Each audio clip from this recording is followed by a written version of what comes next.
వందే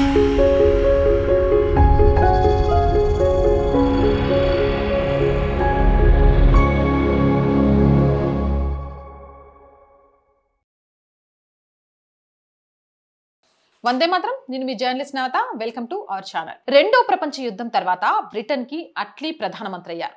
యుద్ధకాలంలో ప్రధానమంత్రిగా ఉన్న చర్చిల్ ప్రతిపక్ష నాయకుడయ్యాడు. యుద్ధంలో బ్రిటన్ విజయం సాధించిన తర్వాత భారతదేశానికి స్వతంత్రం ఇవ్వాలన్న తీర్మానాన్ని బ్రిటన్ పార్లమెంట్లో ప్రవేశపెట్టాలని నిర్ణయం జరిగింది. నిజమైన చరిత్ర ఏంటి? ఆంగ్ల ప్రభుత్వానికి వ్యతిరేకంగా అహింసాత్మక పోరాటం చాలదని నమ్మినవాడు సావర్కర్. అంతిమంగా సాయుధ పోరాటం చేసి తీరాలనే భావనకు, దాని ఆచరణకు, సాఫల్యానికి సావర్కర్ వ్యూహమే కారణమైంది. ఇది ఎలా జరిగిందో ఈ వీడియో ద్వారా నేను మీకు అందిస్తా. భారతదేశానికి స్వతంత్రం ఇవ్వడం చర్చిల్కి ఇష్టం లేదు. దాంతో అతడు అట్లీని కలిసి భారత్కి స్వతంత్రం ఇవ్వాలంటూ తీర్మానం చేయాల్సిన అవసరం ఇప్పుడు ఏమొచ్చింది, ఇది చెయ్యక తప్పదా అని నిలదీశాడు. అట్లీ ఆయనకు 2 కారణాలు చెప్పాడు. ఒకటి, భారతీయ సైన్యానికి మన దేశం పట్ల విధేయత, విశ్వాసాలు ఇదివరకు ఉన్నట్టుగా ఇప్పుడు లేవు. మనం ఏం చేసినా ఊరుకునే పరిస్థితి ఇదివరకటిలా లేదు అని చెప్పారు. ఇక రెండవది, వాళ్ళు మన మీద ఏ కాస్త తిరుగుబాటు చేసినా మన సైనిక బలంతో అణిచివేయగల శక్తి ఇదివరకటిలా ఇప్పుడు మన సైన్యానికి లేదు. అందుకే ఇప్పుడు భారతదేశానికి మనం స్వతంత్రం ఇవ్వక తప్పదు అన్నారు. దేశానికి స్వతంత్రం రావడానికి దారితీసిన కీలకమైన కారణాలు ఆ రెండే అన్నది చారిత్రక సత్యం. అట్లీ చర్చిల్ సంభాషణలు దీనికి నిరూపణ అయితే, ఈ సంగతి ఉన్నది ఉన్నట్టుగా బయట ప్రపంచానికి ఎవరు చెబుతారు?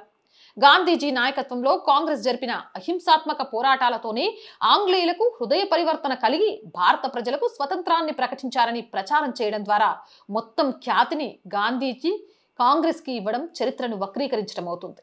మొదటి స్వతంత్ర సమరం తర్వాత ఆంగ్లేయులు ముందస్తు జాగ్రత్తగా హిందువులను, ముస్లింలను విభజించి పాలించే నీతిని అవలంబించారు. ముస్లింలను బుజ్జగిస్తూ వారిని హిందువులకు వ్యతిరేకంగా తమకు అనుకూలంగా ఉండేలా చేసుకున్నారు. తర్వాత భారతీయ సైన్యంలో ముస్లింలను అధిక సంఖ్యలో చేర్చుకొని హిందువులు అల్పసంఖ్యాకులుగా ఉండేటట్లు చూసుకున్నారు. తద్వారా ఇక ముందెప్పుడు సైనికులు తమపై తిరుగుబాటు చేయకుండా ఉండాలని కోరుకున్నారు. కానీ రెండో ప్రపంచ యుద్ధం మొదలు కావడంతో సైనికుల సంఖ్యను బాగా పెంచుకోవాల్సిన అవసరం బ్రిటిష్ పాలకులకు ఏర్పడింది. దాంతో హిందువులు సైన్యంలో అధిక సంఖ్యలో చేరాలని, భవిష్యత్తులో ఎప్పుడైనా ఆంగ్లేయులపై తిరుగుబాటు చేసి విజయం సాధించాలంటే ఇది తప్పనిసరి అని సావర్కర్ వ్యూహరచన చేశారు. దీనికి భిన్నంగా సైన్యంలో భారతీయులు ఎవ్వరూ చేరరాదని, ఆంగ్ల ప్రభుత్వానికి సహకరించరాదని గాంధీ నాయకత్వంలోని కాంగ్రెస్ పిలుపునిచ్చింది. గాంధీజీ సహాయ నిరాకరణ పిలుపు దేశానికి స్వతంత్రం ఎలా తేగలదని దానిపై కాంగ్రెస్ వద్ద జవాబు లేదు. సాయుధ పోరాటం లేకుండా స్వతంత్రం ఎప్పటికీ రాదని, అయితే పరాయి పాలకుల సైన్యంలో ముస్లింలు ఎక్కువ సంఖ్యలో ఉన్నంత కాలం సాయుధ పోరాటాలు తలెత్తలేవని సావర్కర్ స్పష్టమైన అవగాహనతో ఉన్నారు. సైన్యంలో హిందువులు అత్యధిక సంఖ్యలో ఉండాలని అంటూ దేశమంతా తిరిగి సైన్యంలో చేరేలా హిందువులను ప్రోత్సహించారు సావర్కర్. ముందు తుపాకీ పేల్చడం, యుద్ధం చేయడం నేర్చుకోండి. అవసరాన్ని బట్టి, సందర్భాన్ని బట్టి దానిని ఎవరి మీద పేల్చాలి, ఎవరితో యుద్ధం చేయాలి అనే విషయాలను తర్వాత నిర్ణయించుకోవచ్చని ఆయన ప్రచారం చేశారు. హిందువులలో సావర్కర్ వ్యూహాన్ని అర్థం చేసుకోగలిగిన వారు సైన్యంలో పెద్ద సంఖ్యలో చేరారు. ఒక లెక్క ప్రకారం రెండో ప్రపంచ యుద్ధానికి ముందు సైన్యంలో 40% మాత్రమే ఉన్న హిందువులు కొత్త సమీకరణలతో 60% పెరిగారు. హిందువులకు దీటుగా ముస్లింలు సైన్యంలో చేరకపోవడంతో ముందుకు వచ్చిన హిందువులని సైన్యంలోకి తీసుకోవడం తప్ప బ్రిటిష్ పాలకులకు గత్యంతరం లేకపోయింది. ప్రపంచం యుద్ధం ముగిసే నాటికి సైనిక పరంగా బ్రిటిష్ ప్రభుత్వం చాలా బలహీనపడింది. ఇదే అదురుగా హిందువులు అధిక సంఖ్యాకులుగా కలిగిన బొంబాయి నావికాదళం ఆంగ్ల ప్రభుత్వానికి వ్యతిరేకంగా తిరుగుబాటుకు సిద్ధమైంది. అహింస అహింస అంటున్న గాంధీజీ ప్రభావం నావికాదళ సైనికుల మీద సున్నా. వీరి ఉత్సాహం వైమానిక పదాది దళాలకు వ్యాపించే సూచనలు కూడా కనిపించాయి.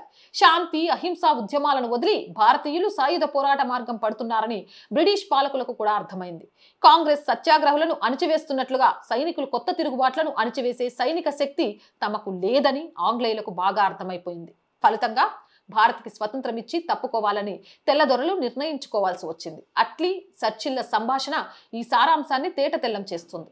చారిత్రకంగా గాంధీ ఆధ్వర్యంలో జరిగిన ముఖ్యమైన ఉద్యమాలు 3. 1 సహాయ నిరాకరణ ఉద్యమం, 2 ఉప్పు సత్యాగ్రహం, 3 క్విట్ ఇండియా ఉద్యమం. ఈ మూడిటిని ఆంగ్ల ప్రభుత్వం తన సైనిక బలంతో చాలా సులభంగా అణిచివేసింది. ఆంగ్లేయులకు అవి పెద్ద సమస్యలే కావు. అందుకని అట్లీ చర్చిల్ల మధ్య జరిగిన సంభాషణలో ఆ ఉద్యమాల గురించి కానీ, వాటికి నాయకత్వం వహించిన గాంధీజీ ప్రభావాన్ని గురించి కానీ ప్రస్తావనే లేదు.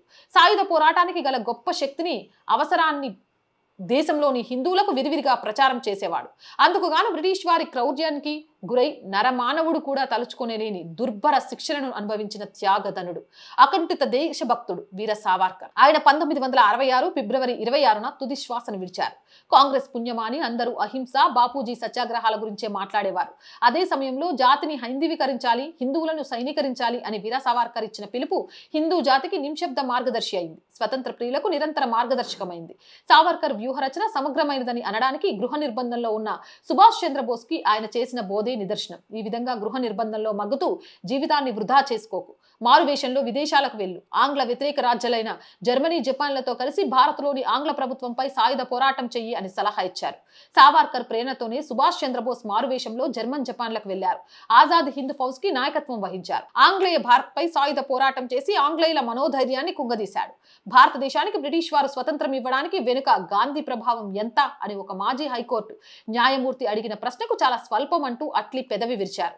అదే సమయంలో తమకు అందుకు లొంగదీసినది సుభాష్ చంద్రబోస్ ప్రభావం అని కూడా అట్లీ స్పష్టం చేశారు. సావర్కర్ చేసిన వ్యూహ రచన పుణ్యంగానే మన దేశానికి స్వతంత్రం లభించిందనడానికి అట్లీ మాటలు సాధికారమైన నిరూపణ. ఈ చారిత్రక వాస్తవాలను ప్రతి భారతీయుడు ఇప్పటికైనా తెలుసుకోవాలి, న్యాయం జరగాలి అనే ఉద్దేశంతో ఈ వీడియో చేయడం జరుగుతోంది. జై హింద్, జై భారత్. అండ్ రోజు చెప్తుందేనండి, R group of channels, R voice, R political, R Sanskriti, 3 మన ఛానల్సే. So please subscribe our channels. Content బాగుంది అనిపిస్తే లైక్ చేయండి, షేర్ చేయండి, మీ అభిప్రాయం ఏదైనా కామెంట్ చేయండి. అండ్ ఆర్థికంగా ఆర్ వాయిస్ కి చేయూతనందించండి. మీరు చేస్తున్న ఆర్థిక సహాయం వల్ల మాత్రమే ఈ ఛానల్ నడుస్తుంది.